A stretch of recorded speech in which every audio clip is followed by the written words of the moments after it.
Assalamualaikum warahmatullahi wabarakatuh. Perkenalkan kami dari kelompok 3 akan memaparkan materi tentang model pembuatan kebijakan, yang di mana kami beranggotakan kelompok 6 orang. Yang pertama yaitu saya sendiri, Indra Sando, sebagai moderator dan materi. Yang kedua ada Elsa Febriani. Yang ketiga ada Poppy Indriani. Yang keempat ada Febi Febrianti Adela. Yang kelima ada Salwa Karunia Fitri. Yang keenam ada Uta Wulandari. Baik, langsung saja kita masuk kepada materi pertama, yaitu tentang konsep model inkremental.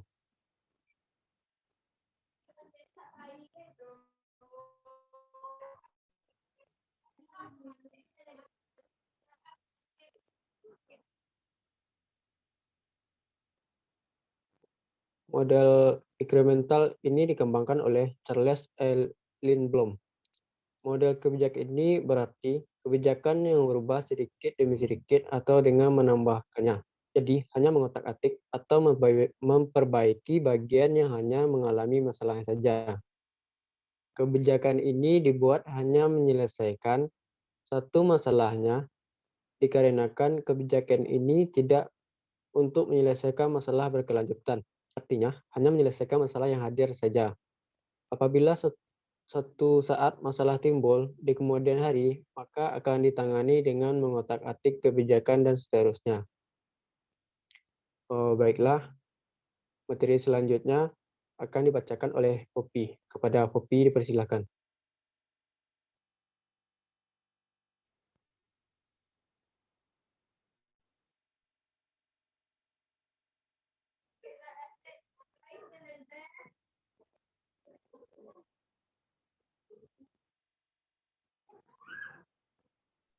Oke, terima kasih moderator. Materi selanjutnya akan saya jelaskan yaitu mengenai karakteristik model inkremental. Nah, model inkremental ini dapat berjalan dengan baik apabila memenuhi beberapa kriteria atau persyaratan. Yang pertama yaitu harus ada hasil yang memadai antara hasil kebijakan yang telah dibuat, kemudian harus ada besarnya kesinambungan atau keterkaitan dari jenis-jenis masalah yang telah didapat, dan yang terakhir yaitu harus ada kesinambungan mengenai sarana-sarana atau fasilitas yang tersedia. Nah, menurut Hartley pada tahun 1980 ada terdapat 7 karakteristik model inkremental. Yang pertama yaitu pembuat keputusan tidak berusaha meneliti dan menilai secara komprehensif dari semua alternatif yang ada. Nah, pendapat dari Hartley ini mendefinisikan bahwa pemusatan perhatian pada kebijakan inkremental ini berbeda dengan kebijakan yang terdahulu. Kemudian yang kedua yaitu hanya sejumlah kecil alternatif kebijakan yang dipertimbangkan. Artinya dari semua alternatif yang didapat dari masalah yang telah dikumpulkan, hanya dipilih beberapa alternatif yang dinilai paling tepat. Kemudian setiap alternatif kebijakan hanya sejumlah konsekuensi kebijakan yang penting terbatas pada hal-hal yang dinilai. Kemudian yang keempat yaitu setiap masalah yang menentang pembuat keputusan secara terus-menerus harus diredefinisi. Kemudian yang kelima, memberikan kesempatan penyesuaian tujuan cara-cara dan cara tujuan agar masalahnya dapat diselesaikan secara lebih mudah. Kemudian yang keenam, tidak ada keputusan kebijakan yang dianggap benar, tetapi serangkaian serangan yang tidak pernah hentinya itu terhadap masalah yang ada melalui serangkaian analisa dan penilaian. Kemudian yang terakhir yaitu membuat keputusan harus memberikan kesempatan penyesuaian tujuan, cara-cara, dan cara tujuan agar masalahnya dapat diselesaikan dengan lebih mudah. Kemudian pendapat lain dari Terry yang memberikan ada 5 karakteristik dari model inkremental ini. Yang pertama yaitu alternatif dinilai secara tidak komprehensif. Artinya, alternatif itu tidak dipusatkan perhatiannya kepada kebijakan yang berbeda secara inkremental. Jadi perhatian kebijakan itu berbeda secara inkremental dengan kebijakan yang telah ada sebelumnya. Kemudian yang kedua, sejumlah kecil alternatif polisi yang dipertimbangkan. Kemudian konsekuensi dari kebijakan yang terbatas pada pertimbangan. Kemudian selalu melakukan redefinisi dengan menyesuaikan tujuan cara dan tujuannya. Kemudian yang kelima yaitu pemecahan masalah melalui serangkaian analisis dan penilaian. Nah, dari beberapa ciri-ciri tadi, seorang pendapat ahli yaitu Jaka merangkum model ini yang terdiri dari beberapa strategi yang mendukung dalam melakukan penyederhanaan dan pemusatan fokus pada model inkremental ini. Ada 6 strategi. Yang pertama, pembatasan analisis hanya pada beberapa alternatif kebijakan. Jadi hanya sedikit yang berbeda dari status quo. Kemudian sebuah analisis tujuan kebijakan yang ada dengan nilainya dengan berbagai aspek empiris dari masalah yang dihadapi. Kemudian strategi yang ketiga yaitu sebuah strategi yang mengedepankan analisis untuk mencari masalah yang ingin diselesaikan. Kemudian serangkaian percobaan, kegagalan, dan percobaan ulang dilakukan apabila alternatif yang dipilih itu tidak dapat menyelesaikan suatu masalah. Kemudian yang kelima yaitu analisis untuk mengeksplorasi hanya sebagian, bukan secara keseluruhan. Dan yang keenam yaitu setiap partisipan yang terlibat dalam model inkremental ini menjadi bagian dari secara keseluruhan kebijakan. Artinya mereka itu ikut berpartisipasi dalam pembuatan kebijakan yang telah dibuat. Mungkin sekian penjelasan dari saya kembalikan kepada moderator. Baik, terima kasih. Selanjutnya yaitu adalah hal-hal yang harus diperhatikan dalam kita mempelajari model inkremental. Tadi sudah dijelaskan bahwa model inkremental ini hanya mengubah atau mengotak-atik di mana permasalahan tersebut ada. Jadi yang harus diperhatikan, yang pertama yaitu pemilihan tujuan terhadap tindakan yang dibutuhkan, di mana terfokus hanya pada satu permasalahan yang ada. Selanjutnya, mempertimbangkan beberapa alternatif untuk menanggulangi masalah yang dihadapi. Selanjutnya yaitu hanya mengevaluasi beberapa konsekuensi yang dianggap penting. Jadi terfokusnya itu nggak secara komprehensif, tapi hanya mengevaluasi beberapa yang penting saja. Selanjutnya, masalah dibatasi kembali secara berkesinambungan, dan inkremental ini memungkinkan penyesuaian sarana, tujuan, dan sebaliknya. Nah, dari model inkremental ini juga tidak ada keputusan tunggal atau penyelesaian masalah yang dianggap tepat, tetapi hanya untuk menutup permasalahan yang sedang terjadi saja. Jika ada permasalahan selanjutnya, maka akan dilakukan evaluasi lagi, akan dilakukan otak-atik dari kebijakan tersebut. Selanjutnya itu pembuatan keputusan secara inkremental itu pada dasarnya hanya merupakan remedial, dan ini dikutip dari Anggara dan Sutari pada tahun 2014.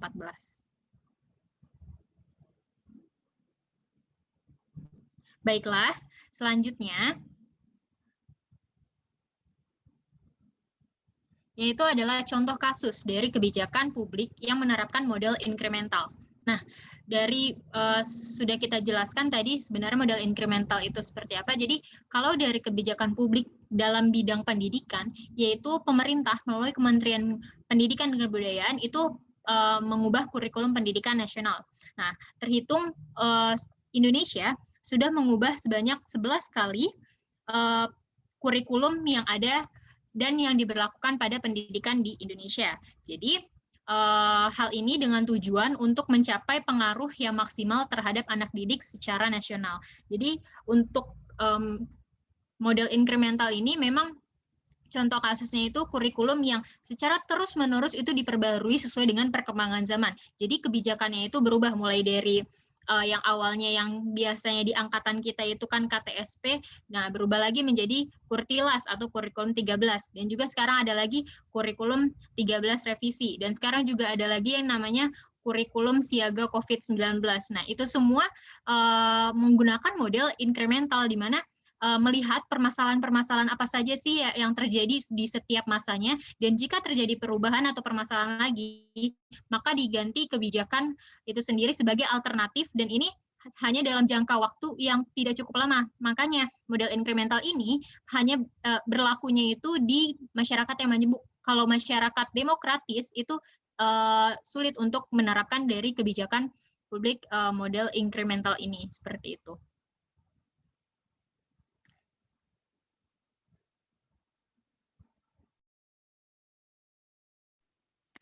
Baik, terkait materi selanjutnya yaitu tentang kelebihan dan kelemahan dari model inkremental. Nah, di sini ada 4 dari kelebihan model inkremental yang dikemukakan oleh Kridawati Sadana tahun 2011, di mana beliau mengemukakan bahwasannya kelebihan dari analisis dari model ini ialah yang pertama, analisanya sederhana. Yang kedua itu berdasarkan sistem nilai. Yang ketiga, mampu menghilangkan konflik. Yang keempat, menjamin stabilitas sistem politik. Nah, dari kelebihan model ini ada kelemahan yang paling mendasar dari model ini. Yang pertama, di negara berkembang, teori ini tidak cocok digunakan karena membutuhkan perubahan yang besar dan mendasar. Yang kedua itu model kebijakan ini hanya mampu menyelesaikan masalah rutin dan tidak dapat menangani masalah kritis yang sudah merambah ke berbagai sektor yang pastinya menganalisa secara mendalam. Yang ketiga itu keputusan yang diambil lebih mewakili dan mencerminkan kepentingan kelompok. Di sini mencerminkan kepentingan kelompok itu kelompok yang kuat dan mengabaikan kelompok yang lemah. Yang terakhir, keputusan yang diambil ditekankan kepada keputusan jangka pendek dan mengabaikan kebijakan yang lain. Nah, di sini ada beberapa kelemahan lagi dalam model inkremental. Di antaranya yang pertama, keputusan-keputusan yang diambil akan lebih mewakili atau mencerminkan kepentingan dari kelompok yang kuat dan mapan, sehingga kepentingan dari kelompok yang lemah terabaikan dan diduakan. Yang kedua, keputusan ini diambil lebih ditekankan kepada keputusan jangka pendek dan tidak memperhatikan berbagai macam kebijakan lain, sehingga pengambilan keputusan yang bersifat inkremental tidak mampu menjadi solusi atas permasalahan publik. Yang ketiga, di negara berkembang, model ini tidak cocok untuk diterapkan karena perubahan ini bersifat inkremental karena negara berkembang lebih membutuhkan perubahan yang besar dan mendasar. Nah, di sini ada menurut Yehezkel Dror tahun 1968, di mana model inkremental ini dalam membuat keputusan cenderung menghasilkan kelembanan atau terpeliharanya status quo, sehingga perubahan tidak cepat dan tidak signifikan. Nah, adapun kelemahan model inkremental yang dikemukakan oleh Suwirtini tahun 2009, di mana model ini hanya dapat diambil ketika masalah yang dihadapi pembuat kebijakan publik itu merupakan masalah rutin dan tidak dapat dilaksanakan untuk mengatasi masalah krisis. Sekian dari materi kelebihan dan kelemahan dari model inkremental.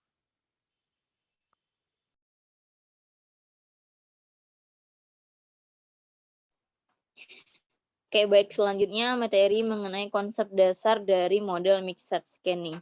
Nah, model mixed scanning ini ada karena adanya rasa ketidakpuasan tentang model-model sebelumnya. Jadi, adanya ketidakpuasan atau merasa bahwa model-model yang sebelumnya itu tidak rasional dan tidak efektif dalam mengambil kebijakan. Nah, akhirnya seorang ahli bernama Amitai Etsiomi beliau merupakan ahli sosiologi, menciptakan sebuah model hibrida yang menggabungkan kedua model tersebut yang kita sebut dengan model mixed scanning. Nah, mixed scanning ini artinya adalah pengamatan campuran. Nah, penyelidikan campuran atau pengamatan campuran ini merupakan bentuk pendekatan kompromi apabila bidang cakupan penyelidikan campuran semakin besar, akan semakin efektif pembuatan keputusan tersebut dilakukan. Nah, kelebihan dari model mixed scanning ini adalah setiap elemen pada masing-masing keputusan fundamental atau inkremental cenderung saling menciptakan keseimbangan terhadap masing-masing kekurangan.